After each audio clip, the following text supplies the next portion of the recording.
Et nous nous retrouvons donc pour la dernière des tables rondes thématiques de cet événement digital de l'AMRAE. C'est crise globale quand la supply se déchaîne et nous verrons que la supply chain s'est déchaînée. Pour en parler, j'ai à mes côtés Laurent Giordani, associé fondateur du cabinet Q. Bonjour Laurent. Bonjour Cécile. Michel Josset, directeur assurance, prévention et immobilier du groupe Foressia. Bonjour.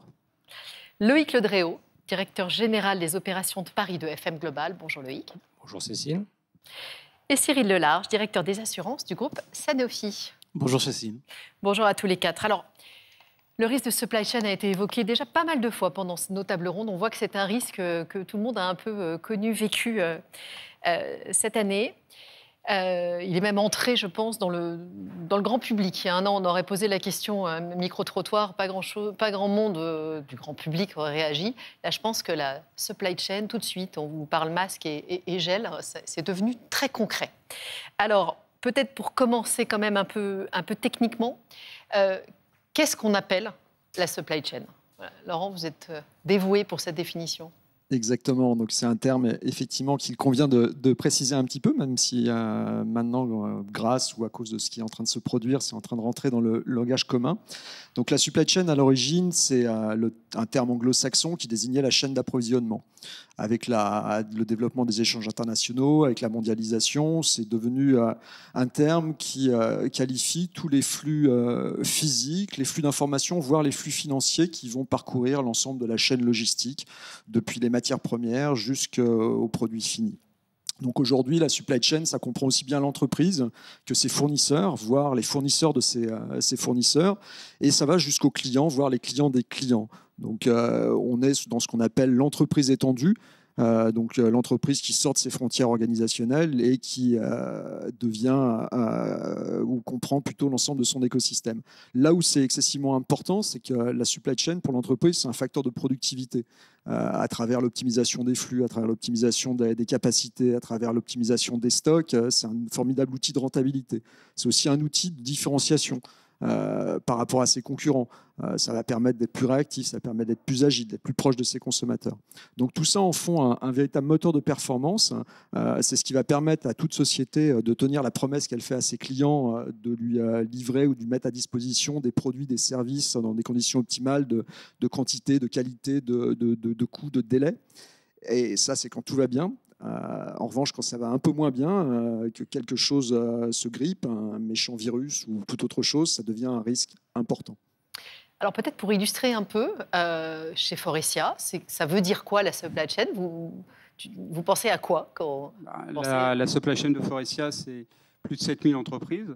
Il y a des petites avec 100 ou 200 personnes et ça fait quelques millions d'euros de chiffre d'affaires. Et puis il y a des entreprises géantes avec 100 ou 200 000 personnes et puis plusieurs milliards d'euros de chiffre d'affaires. Donc ça peut être à Sochaux, ça peut être à Flins ou à Bangalore ou à Wuhan.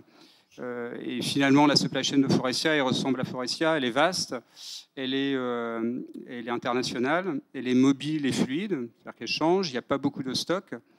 Elle est également résiliente, parce qu'on voit que quand il y a un souci, elle arrive à se reconfigurer rapidement de manière organique, mais elle reste malgré tout fragile, c'est-à-dire qu'on se doute que si ça tape au mauvais endroit, dur, tout le monde peut en pâtir. Sanofi, une petite photo peut-être de la supply chain de Sanofi, ça représente quoi ? Alors, chez Sanofi, la supply chain représente plus de 6000 personnes qui donc travaillent tout au long de la chaîne d'approvisionnement. Ça recoupe effectivement, pour les équipes qui sont en charge, les perspectives de vente, les plannings de production qui sont très importants, la gestion des stocks comme l'a indiqué Michel, et puis les sujets d'approvisionnement entre les usines qui sont sollicitées pour la production et toute la partie effectivement de lien avec les suppliers pour apporter les matières premières et ensuite la chaîne de distribution vis-à-vis des clients et à la fin les destinataires finaux, les patients. On est aussi sur un tableau mondial, à la fois grandes entreprises, petites entreprises et tout continent. On est sur un tableau mondial, on a plus de 25 000 références de produits, il y a 60 13 sites de production qui sont impliqués dans notre supply chain. Nous sommes nos propres fabricants à travers ces sites et on utilise aussi des sites externes pour développer les principes actifs. Ça représente en termes de flux, on a plus de 300 000 flux, de 34 000 shipments par an, ce qui représente sur la partie maritime 15 à 16 000 containers par an, ce qui représente à peu près 266 000 tonnes de marchandises. Donc, pour vous donner aussi un autre exemple, peut-être aussi par rapport à la France, Sanofi a 4 à 5% de son chiffre d'affaires en France. Et aujourd'hui, à travers 2 sites, le site d'Amilly, qui est le premier site d'exportation de plateformes sur la partie pharmaceutique, ça représente 700 millions de boîtes. Et le site de Val-de-Reuil, qui est aussi notre plateforme de distribution qui dessert plus de 190 pays dans le monde, en termes de doses, c'est 900 millions de doses. Et je ne parle pas du sujet Covid. Donc par an, c'est rien que pour le site de Val-de-Reuil, à l'échelle française, c'est 900 millions de doses. Alors, on a déjà évoqué le grain de sable qui peut brouiller tout ça, qui peut coincer tout ça. Quels sont les risques qu'on appelle, qu'est-ce qu'on évoque par risque de supply chain? C'est que ça se bloque et comment, Michel? Le risque de la supply chain, c'est tout simplement le risque de défaillance d'un ou plusieurs de ces maillons, avec par effet domino une paralysie totale ou partielle de cette supply chain, parce que s'il manque une pièce, un composant important, on ne peut pas, dans le domaine automobile, sortir la voiture, avec derrière des conséquences pour le client, des retards d'approvisionnement et même des conséquences économiques, puisqu'il y aura des pertes de marge et des surcoûts logistiques ou de production. Alors, quelles sont les causes qui peuvent amener à la défaillance d'un fournisseur? C'est des causes qui sont aussi diverses que l'univers des risques. Ça peut être une faillite d'un fournisseur, ça peut être une inondation, un incendie, une attaque cyber, problème de qualité, une explosion politique dans un pays où le fournisseur se trouve, ou même une pandémie, mais ça, tout le monde, chacun sait que c'est totalement improbable.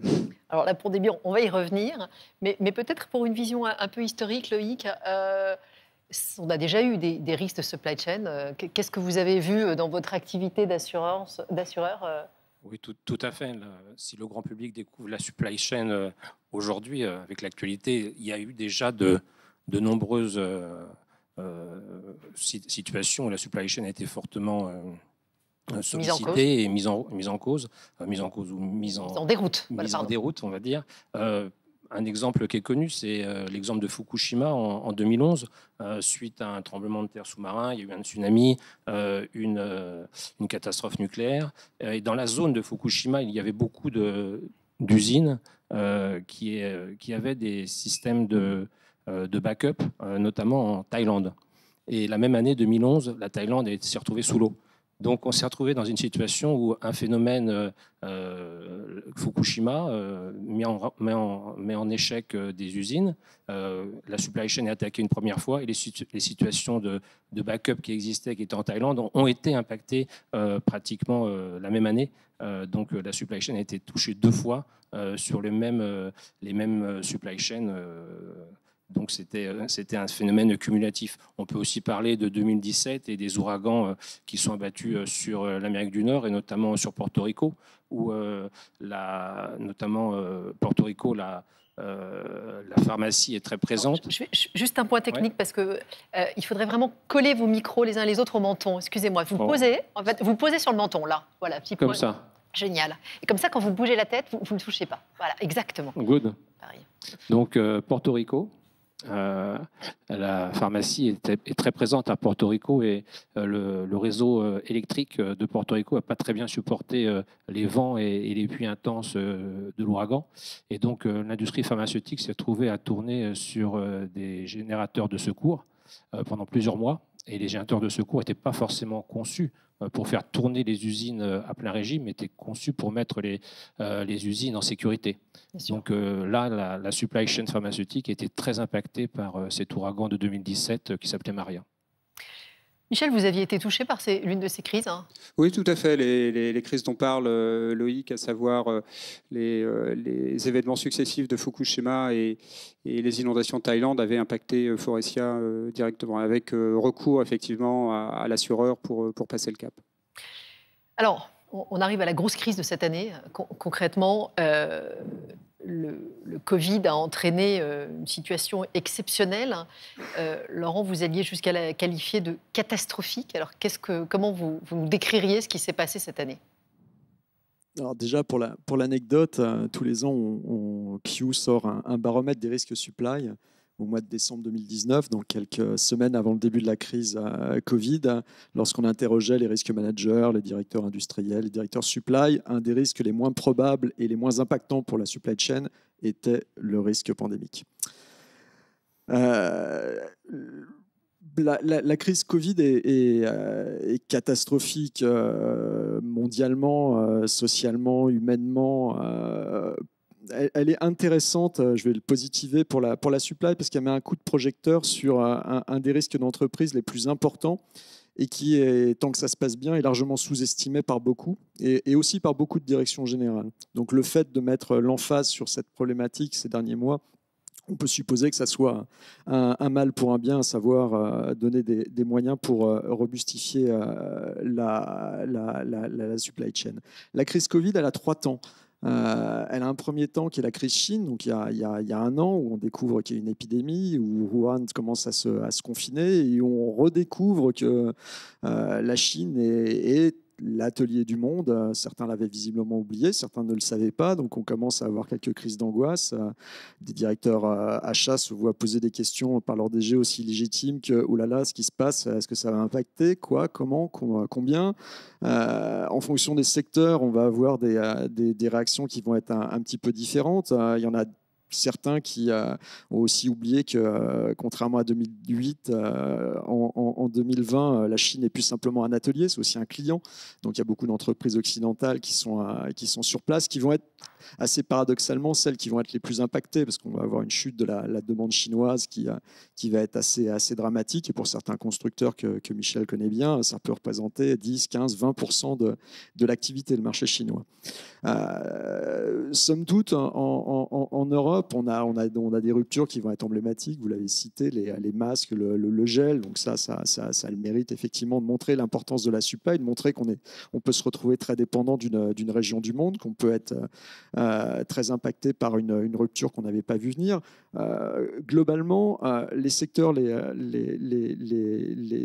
vont être assez résilients dans leur ensemble. Ça, c'est le deuxième temps. La crise arrive en Europe, arrive dans les pays occidentaux, il y a confinement. De façon à peu près consécutive, il y a aussi une chute de la demande. Donc, pour les secteurs qui vont être les plus touchés, somme toute, cette chute de la demande va amortir les impacts supply. Pour les secteurs qui, en revanche, vont profiter ou continuer à fonctionner pendant la crise, je pense à celui de la santé, mais pas que, je pense à l'agro et autres, on va se retrouver en fait avec des situations qui vont montrer une certaine résilience des organisations, avec des perturbations, certes, mais pas de choses vraiment dramatiques. Et puis on a un troisième temps qui est celui qui a commencé à l'été et qu'on continue à vivre, c'est la reprise qui n'en finit pas, la reprise quinquennale des économies développées. Dans le domaine de la supply, une chose excessivement importante, c'est la planification, c'est la prévision. Dans la plupart des modèles de supply, on utilise des historiques de consommation pour prévoir ce qui va se passer et organiser la supply. Force est de constater qu'avec une crise qui n'a pas d'équivalent, en tout cas d'équivalent récent, tous les modèles tombent, sont devenus rapidement obsolètes. Donc là, on se retrouve confronté à des situations qui peuvent être beaucoup plus problématiques. Par ailleurs, la reprise, dont on ne sait pas quelle forme elle va prendre, on sait que ça va pu être un V, que ça va être probablement quelque chose de beaucoup plus aplati que ça. Pour autant, on se retrouve au moment de la reprise avec des tensions sur les transports internationaux qui vont venir complexifier encore plus la chose. On se retrouve avec des modifications substantielles des organisations qui sont liées au contexte, le télétravail, qui sont liées à des nouveaux modes de consommation, etc. Et qui vont avoir certainement des impacts pour la supply qu'on ne sait pas encore correctement mesurer aujourd'hui, parce qu'on ne sait pas quels sont ceux qui sont simplement conjoncturels et quels sont ceux qui vont demeurer dans l'avenir. Donc je dirais qu'il y a quand même 2 bonnes nouvelles dans cette histoire-là. C'est cette emphase que ça met sur la supply chain, donc qui va nécessiter qu'on s'en occupe. La deuxième bonne nouvelle, c'est que somme toute, les impacts purement supply ont été assez limités. Je ne parle pas des impacts économiques humains, mais les impacts purement supply ont été assez limités aussi du fait de cette chute de la demande. La mauvaise nouvelle, c'est que peut-être que le pire d'un point de vue impact supply est encore à venir. Quelles sont les leçons que vous tirez de cette crise, de cette année terrible sur la supply, et à la fois qu'est-ce que vous avez appris et qu'est-ce qu'aujourd'hui vous conseillez, enfin vous mettez en place pour vous préparer à éventuellement cette reprise difficile? Alors, Michel, Finalement, se préparer à des crises concernant la supply, c'est bien la connaître. C'est bien connaître la supply chain. Et on s'est aperçu à l'occasion de cette crise que connaître la supply, c'est pas connaître seulement les sièges sociaux et puis les adresses de facturation. C'est aussi connaître les sites de production. Finalement, quand vous avez une crise, elle a toujours, quelque part, elle a toujours une empreinte géographique. C'est un séisme en Turquie, c'est une crise sociale en Tunisie, même le Covid. On voit que les régions de présence du virus sont variées et changent. Donc finalement, il faut être à même de superposer la carte des risques de l'événement, de ses impacts, et puis l'implantation industrielle des fournisseurs pour savoir quels sont parmi ces fournisseurs ceux qui seront impactés. Et quand on n'a pas cette information, on a un souci opérationnel, c'est-à-dire qu'on ne sait pas gérer la crise. Par contre, imaginons une société qui s'est bien préparée, qui a identifié tous ses fournisseurs, qui les a mappés et qui les a géolocalisés les sites de production. Finalement, on presse bouton, ils seront pour tel ou tel événement en fonction de sa présence géographique, quels fournisseurs sont impactés et comment agir pour être plus résilient. Et quand on gagne du temps, finalement, on va réduire les impacts sur la supply chain parce qu'on va organiser des backups, parce qu'on va faire des stocks et prendre toutes les mesures pour réduire les impacts finaux.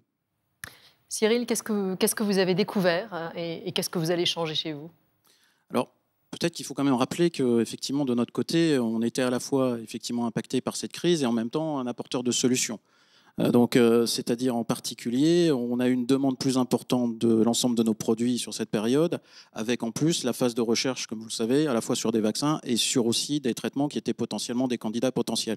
Donc, nous, ce que la crise a révélé, c'est d'une part qu'on a pu s'appuyer sur des plans de continuité qui étaient solides et que, effectivement, le fait d'avoir raisonné en amont sur différents types de scénarios en fonction des situations, notamment lorsque un supplier n'était plus présent ou était en indisponibilité ou qu'un de nos sites ne pouvait pas fonctionner par rapport à des problèmes de ressources sur place, puisqu'une partie des personnes étaient, comme vous le savez, en télétravail, hormis sur les sites de production. D'une part, l'une des leçons, c'est qu'effectivement, on peut s'appuyer sur cette expertise-là, des plans de continuité et des scénarios, des solutions disponibles.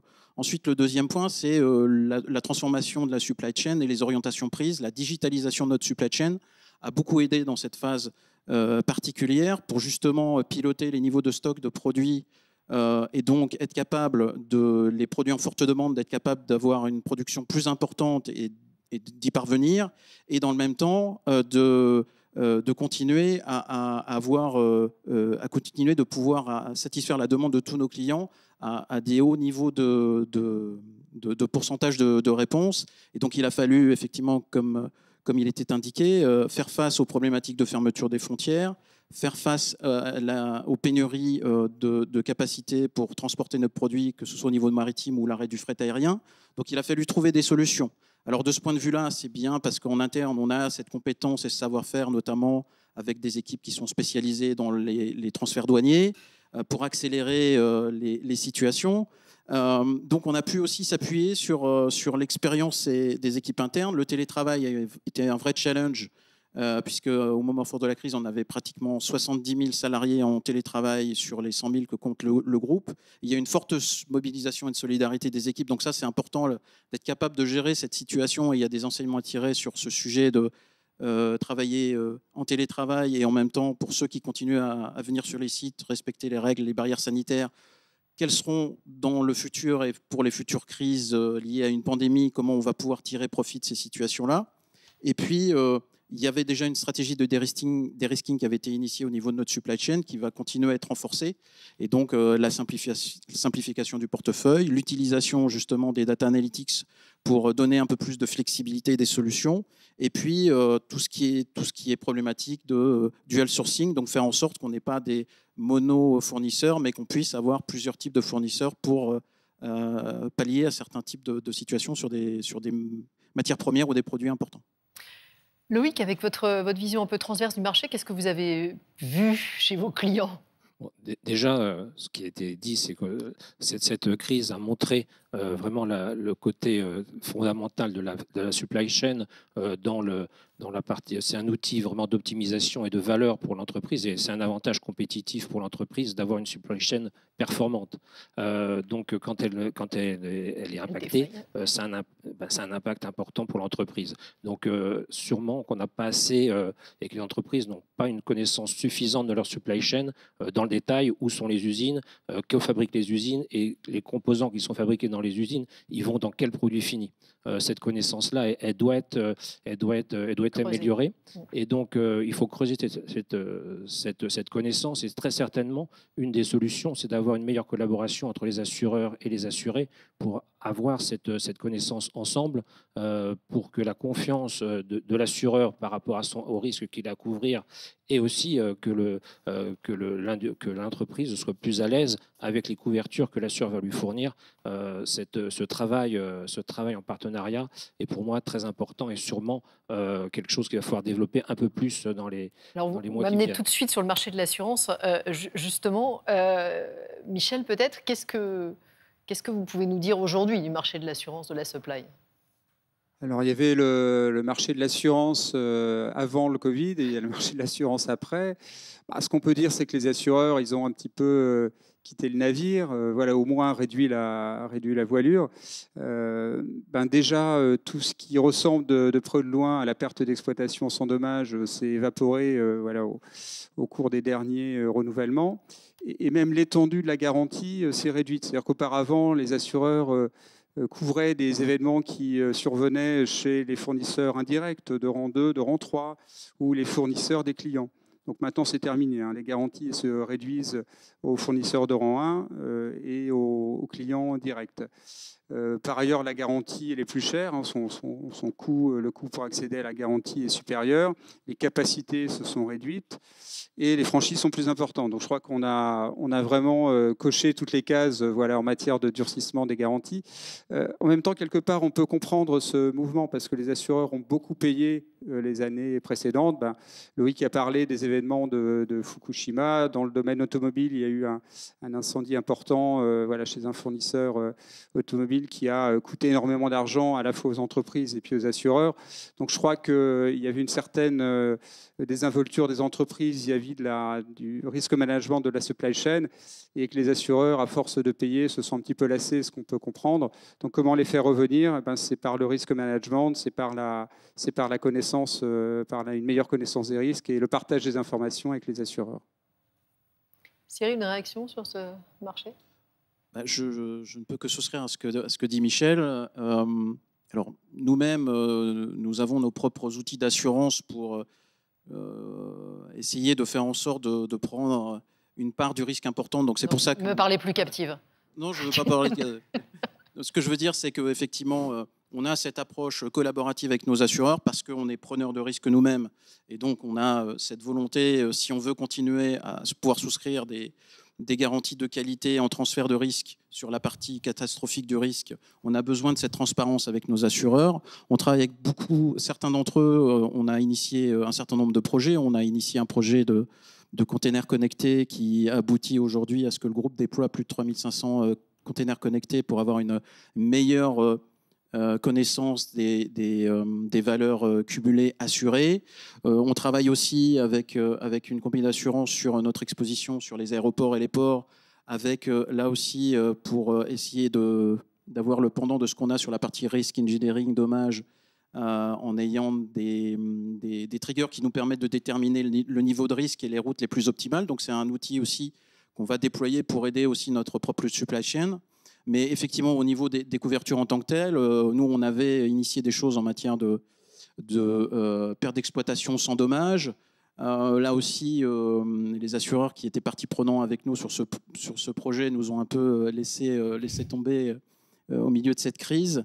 Et donc, je pense qu'il faut combiner une approche collaborative avec les assureurs et utiliser les outils que certains d'entre eux développent. Il y a beaucoup de compagnies qui développent beaucoup d'outils importants, notamment sur la partie des CMO aussi, où il y a une aide à l'analyse de risque, ce qui manque souvent à la supply chain. Et donc, c'est un terrain d'opportunité à travers cette crise qu'il faut savoir aussi exploiter. Et voilà, mais pour ça, il faut qu'il y ait un dialogue et il faut qu'il y ait à la fois les deux parties qui soient moteur, en tout cas, de ce point de vue-là. Et on a besoin des assureurs, en tout cas, sur la partie des couvertures, ce qui nous fait défaut. Avant de laisser répondre Loïc, je vais quand même demander à Laurent sa réaction. Je crois qu'il y a eu une découverte de beaucoup sur la nature systémique du risque supply. Michel l'a évoqué, et Loïc et d'autres en leur temps. Les assureurs avaient quelques largesses par rapport aux carences en particulier à une époque, pas toujours en mesurant quelles étaient les conséquences en matière d'exposition. Parce que la problématique du risque supply, c'est ce qu'on évoquait au début, c'est qu'un seul des maillons de la chaîne peut entraîner un effondrement d'un nombre excessivement important d'entreprises, donc potentiellement d'entreprises assurées par les mêmes assureurs. Donc ça, maintenant, je pense que c'est acté. De toute façon, l'assurance n'était clairement pas l'alpha et l'oméga de la gestion de risque en matière supply. Il y a plein de choses qu'on appelle PE sans dommage qui, de toute façon, ne s'assuraient pas ou s'assuraient très mal ou s'assuraient à des prix qui étaient prohibitifs. Donc, encore une fois, moi, j'essaie de positiver. Tout ça, c'est une bonne nouvelle. Ça veut dire qu'il faut faire du risque management. Donc, il faut robustifier les organisations, les process, les outils, en particulier acquérir cette visibilité sans laquelle on ne fait rien. Et j'insiste sur ce point, la visibilité, ce n'est pas simplement lister les différents acteurs d'une supply, ce qui en soit déjà un travail titanesque, mais c'est de bien comprendre comment ils interagissent les uns avec les autres, quelles sont les interdépendances.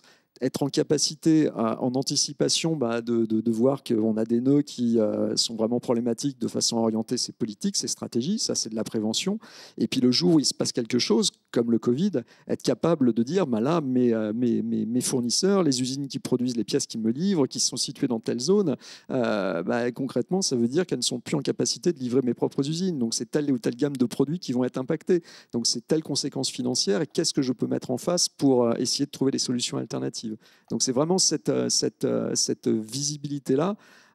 Et c'est aussi une façon de faire revenir les assureurs dans cette problématique supply. C'est que, pour le coup, si je me mets 2 minutes à leur place, assurer un risque dont on ne mesure pas les conséquences, c'est juste impossible. Si les entreprises sont capables de montrer qu'elles ont mis en place des organisations matures qui donnent cette visibilité-là, qui sont suffisamment flexibles derrière pour ne pas être en permanence sujettes au moindre grain de sable, et qui derrière ont mis en place des dispositifs de continuité d'activité, les assureurs reviendront parce qu'ils seront en confiance. Ce sera peut-être même un élément différenciant entre deux clients pour trouver à s'assurer.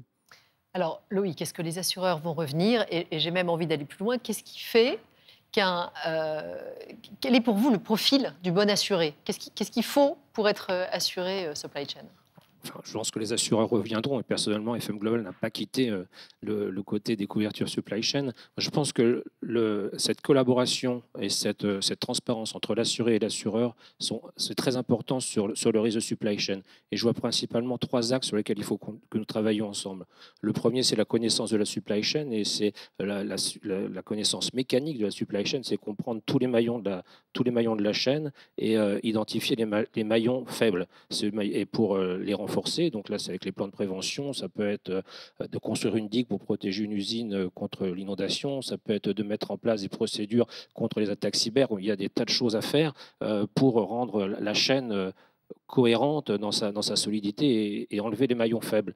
L'autre aspect, la chaîne logistique, la supply chain, elle doit être performante, elle doit être solide, mais elle doit aussi être résiliente. Et il faut travailler sur la flexibilité et la résilience de la supply chain, c'est-à-dire qu'elle doit pouvoir continuer à opérer même quand il y a des événements qu'on n'avait pas anticipés. Le Covid, la crise qu'on vit actuellement, dans nos rêves nos plus fous, on ne les avait pas anticipés.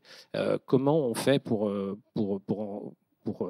prévenir, en fait, pour rendre la supply chain plus résiliente sur ce genre d'événements qui sont a priori, on ne va pas pouvoir travailler dessus. C'est en travaillant aussi en profondeur avec l'entreprise sur la continuité d'activité à tous les niveaux de l'entreprise, et je pense pour donner aussi aux risk managers des outils qui vont leur permettre d'augmenter leur niveau d'influence dans les décisions d'investissement stratégiques de l'entreprise. Ça peut être des CAPEX pour avoir, par exemple, quand il y a des investissements à faire pour augmenter la production, le niveau de production d'une chaîne particulière, ou ça peut être de l'OPEX quand il y a besoin de mettre en place des stocks de secours. Ça, c'est les 2 premiers aspects. Le 3e aspect, je pense, c'est l'innovation. Et si on regarde la crise Covid, on a vu une accélération de la cybercriminalité. On a des entreprises qui sont de plus en plus connectées, pas simplement la production, les bureaux, les services, la logistique est de plus en plus connectée. On a des objets connectées. Si on regarde les turbines qui fournissent de l'électricité, elles sont souvent connectées. Et ces nouveaux équipements sont la cible des hackers et de la cybercriminalité. Et donc, travailler sur la résistance de la supply chain et sur sa résilience, c'est aussi travailler sur comment protéger les systèmes de contrôle qui sont connectés de ces équipements stratégiques dans la supply chain, dans la production des biens. Une question peut-être du public. Vous avez rapidement évoqué le client final tout à l'heure, Laurent, mais la question revient sur l'importance de la supply chain jusqu'au client final. N'avons-nous pas oublié de traiter le sujet supply chain jusqu'au client final? Alors, concrètement, comment livrer une voiture, par exemple, quand le gouvernement ferme les concessionnaires?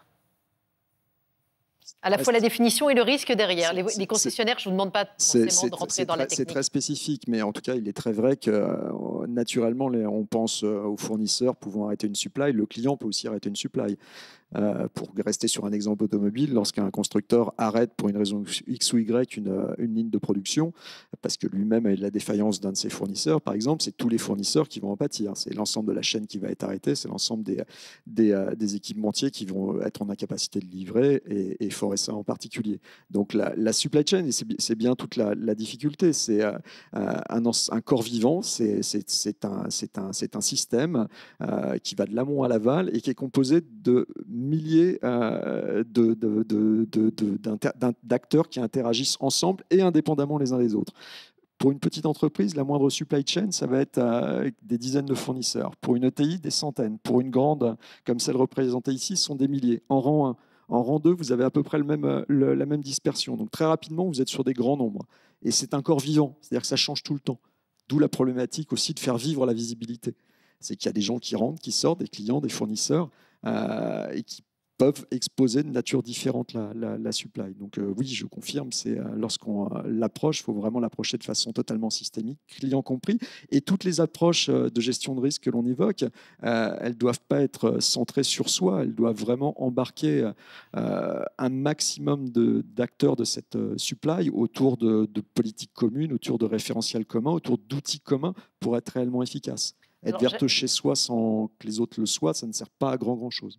J'allais dire que pour le moment, on a peu parlé outils. Est-ce que pour gérer toute cette grande taille... Donc on a parlé de l'exigence de visibilité vis-à-vis de la supply chain. Et on a vu que, effectivement, connaître la supply chain, c'était connaître finalement l'information au niveau des sociétés et la gérer, essayer d'analyser les risques. Donc au niveau d'une société, c'est connaître la santé financière d'un fournisseur, prendre des informations sur sa politique RSE, également sur sa politique cyber, Loïc en a parlé, puisque finalement un problème cyber peut, vu l'interconnexion des réseaux, peut se communiquer à l'ensemble de la supply chain. Donc il y a ce niveau société. Et il y a également le niveau site. Il faut géolocaliser chacun des sites de production importants.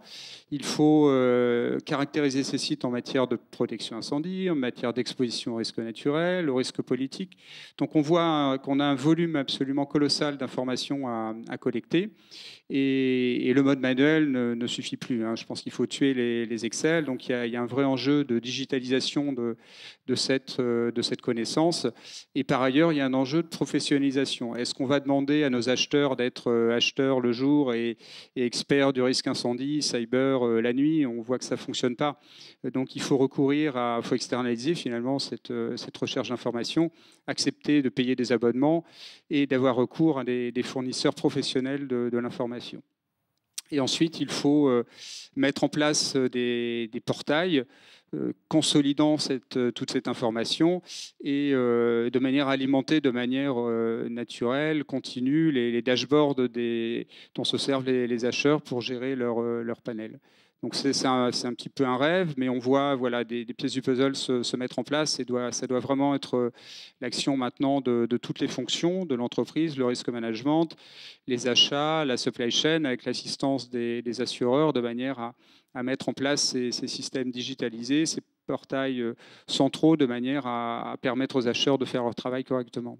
Cyril, comment faites-vous? Vous êtes pour les outils, pour l'externalisation? Donc effectivement, je pense que le premier point, c'est qu'il y a toujours des bases de données qui existent. Aujourd'hui, il faut faire évoluer ces bases de données. Donc, de notre côté, comme beaucoup, c'est ce que nous avons essayé de faire, comme l'expliquait Michel, c'est-à-dire ne plus simplement se focaliser sur le chiffre d'affaires qui est fait par un supplier, parce que finalement, quelle que soit sa taille, même avec un supplier qui a une taille moindre et qui apporte une contribution importante parce qu'il est très spécialisé, ça peut mettre en péril une partie de la supply qui est concernée. Donc on essaye d'élargir effectivement le scoop. Le fait d'avoir de recours à des services extérieurs paraît effectivement nécessaire puisque ça nécessite de multicompétences. Donc c'est vrai que il y a peut-être une filière aussi à développer de ce point de vue-là.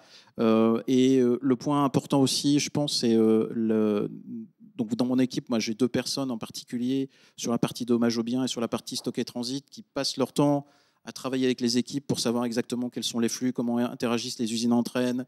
Et on a une logique vraiment end-to-end et on développe des outils dans cette logique de end-to-end du début de la chaîne jusqu'à la fin. Après, il ne faut pas non plus obérer le fait que quand on voit passer les contrats des suppliers, effectivement, il faut regarder la partie des business plans. Est-ce qu'il y a bien des plans de continuité d'activité? Comment sont déterminées les limites de responsabilité? Et on revient sur la question d'analyse du risque. Et donc, pour moi, c'est un ensemble. Les outils sont une chose, mais il faut savoir ce qu'on veut faire des outils et comment on peut agréger d'autres sources d'informations pour faire ce travail d'avoir une meilleure analyse et une meilleure gestion des risques.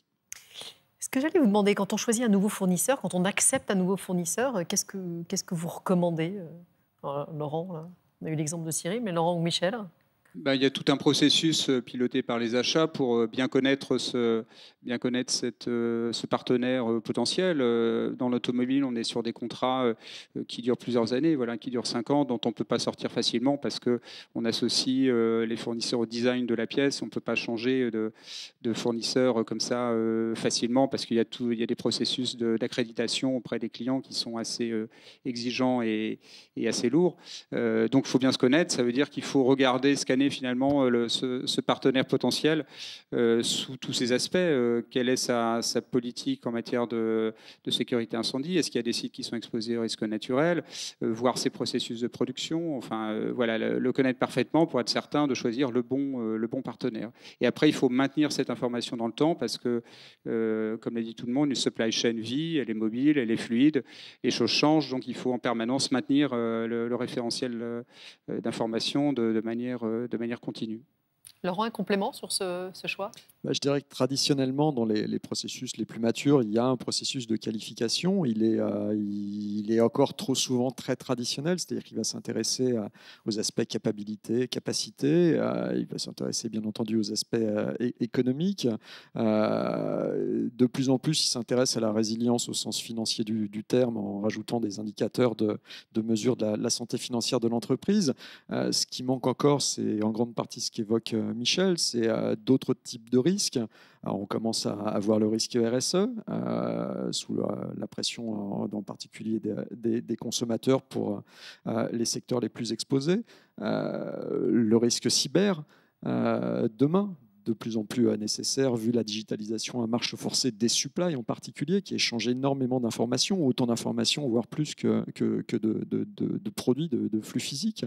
Et puis le risque industriel qui est éminemment important dans certains secteurs et qui fait partie des plus grosses catastrophes supply qu'on a pu inventorier ces dernières années et qui est encore un parent pauvre en matière de qualification et de suivi. Loïc, on doit se demander si chacun de ses fournisseurs, si son fournisseur n'a pas une usine par hasard dans une zone inondable.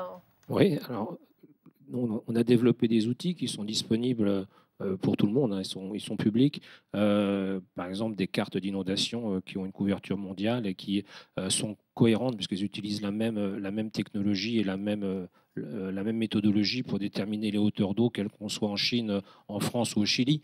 Mais aussi, on a un outil qui s'appelle l'index de la résilience, qui classifie 130 pays en fonction de leur activité économique, en fonction de la qualité globale de la prévention dans ce pays et aussi de la qualité de la supply chain.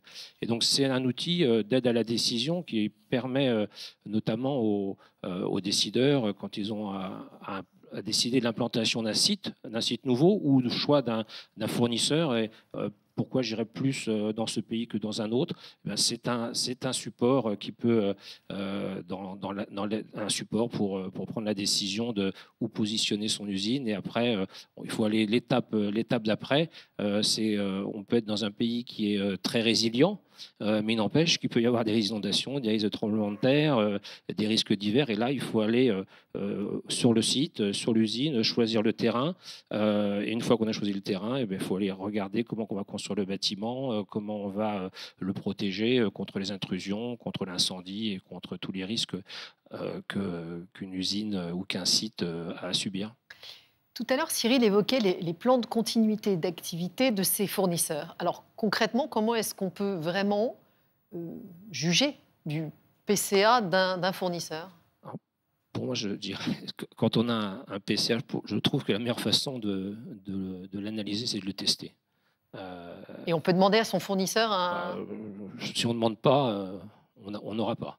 Donc, je dirais que le quotidien dans l'industrie automobile ou dans les autres industries, c'est tester sa résilience. Des soucis, il y en a tout le temps. Et bien avant le Covid, il y avait des soucis logistiques, opérationnels, etc.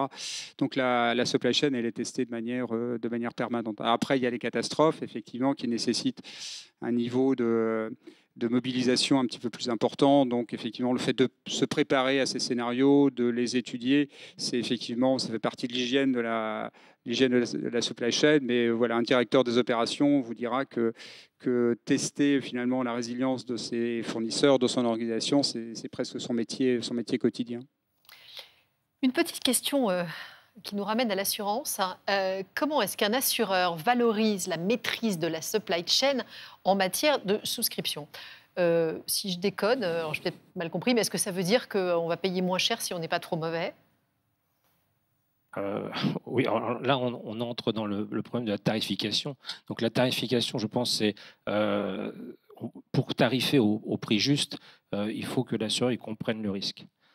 Et donc, on revient à la discussion qu'on avait précédemment, c'est ce travail en partenariat, et c'est pour ça que c'est très important, ce partenariat assureur-assuré. C'est pour bien assurer, pour déterminer une couverture qui va être utile pour son client, le souscripteur, il a besoin de comprendre le risque que le client veut lui transmettre, veut lui transférer, de façon à pouvoir le tarifer à sa juste valeur. Et de l'autre côté, l'assuré, il doit être confiant que la tarification que l'assureur lui a faite n'est pas excessive, elle est juste par rapport au risque qu'il lui transfère. Donc je pense que c'est vraiment la collaboration, la transparence et le travail en commun qui aident à résoudre ce genre de questions.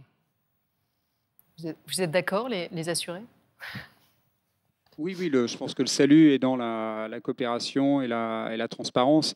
Et effectivement, l'exigence de risk management sur la supply chain, c'est une exigence interne parce qu'on sait qu'en faisant ça, on se protège contre des événements et puis on peut plus facilement externaliser ce risque auprès des assureurs. Donc finalement, gérer le risque supply chain, c'est se servir soi-même et également se donner la chance de pouvoir obtenir les garanties d'assurance dont on a besoin pour les événements exceptionnels. Alors pourquoi les assureurs ne poussent-ils pas à la création de standards de qualité de risque des fournisseurs, permettant de minimiser la sinistralité et renforcer la confiance? Vous allez tout nous cadrer? On peut.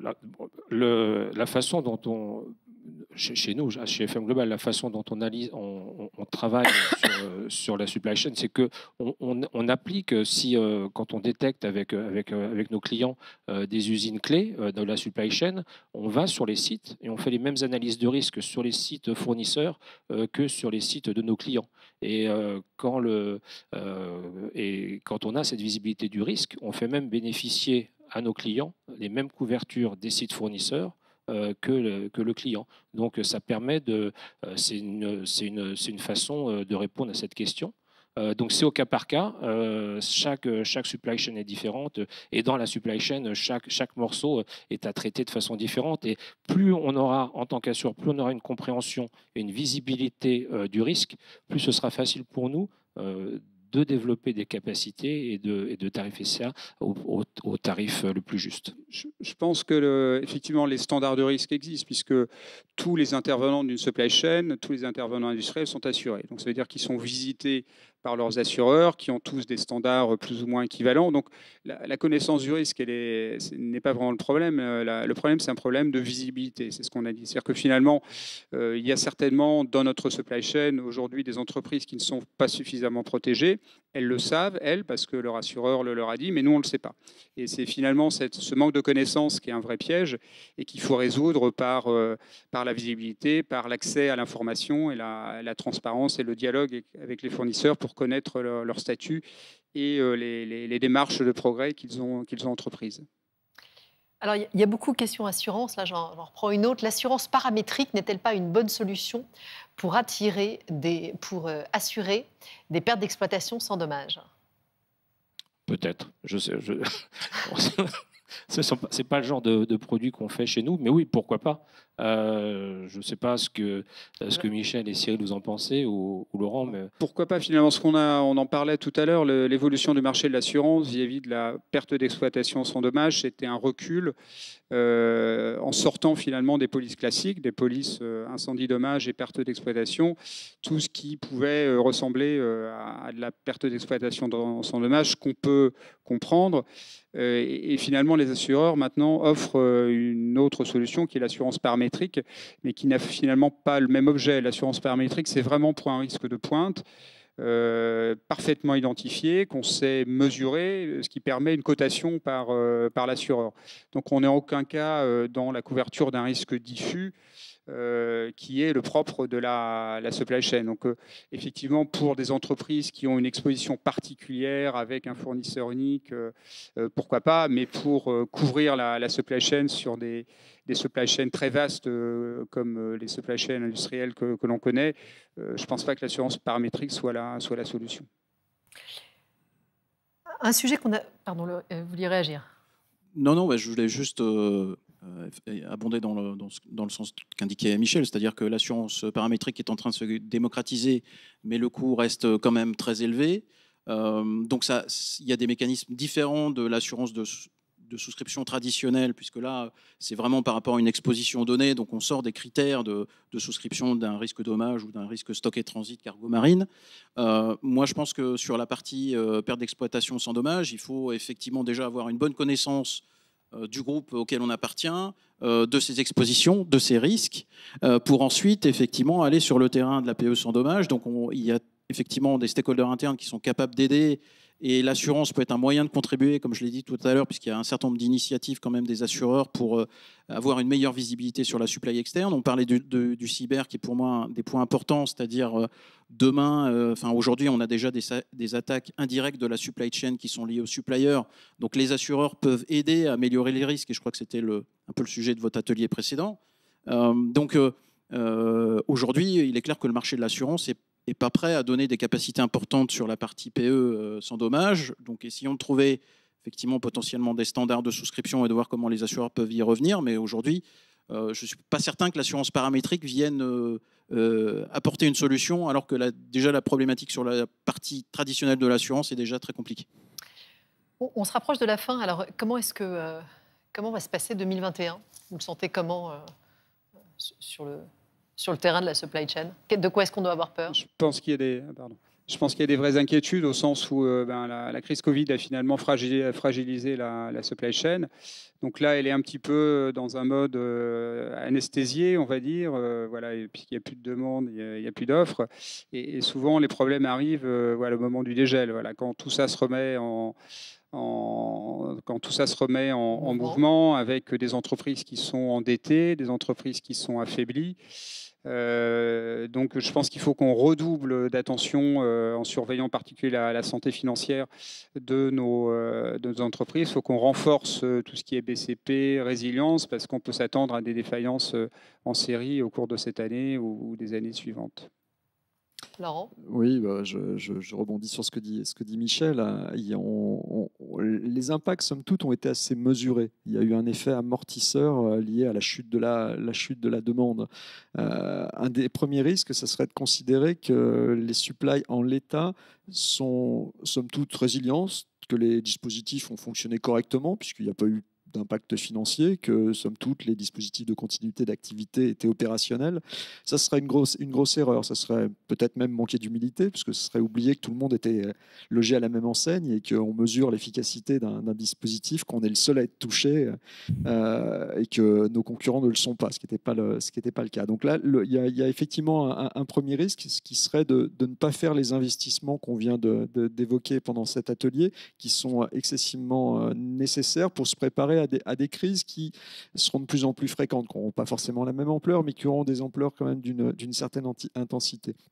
Et puis la deuxième chose, c'est aussi pour rebondir sur ce que dit Michel, et là j'ai peur malheureusement de ne pas me tromper, c'est qu'on a un peu maintenu sous cloche un certain nombre d'économies, en particulier dans nos pays, grâce à l'argent public. On a aidé énormément d'entreprises qui ne se portaient pas forcément très bien avant, qui se portent encore moins bien maintenant, à passer le cap. Ça ne pourra pas durer.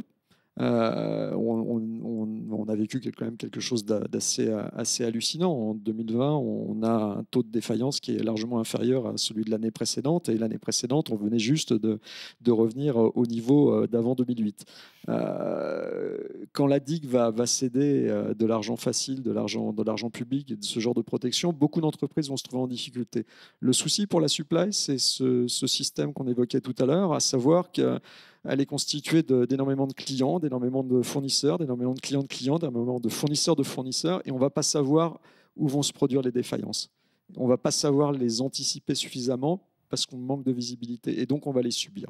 Et ma prophétie, en toute modestie, sur 2021, c'est que ça va turbuler fort au niveau des organisations supply, en particulier à cause de ce risque-là.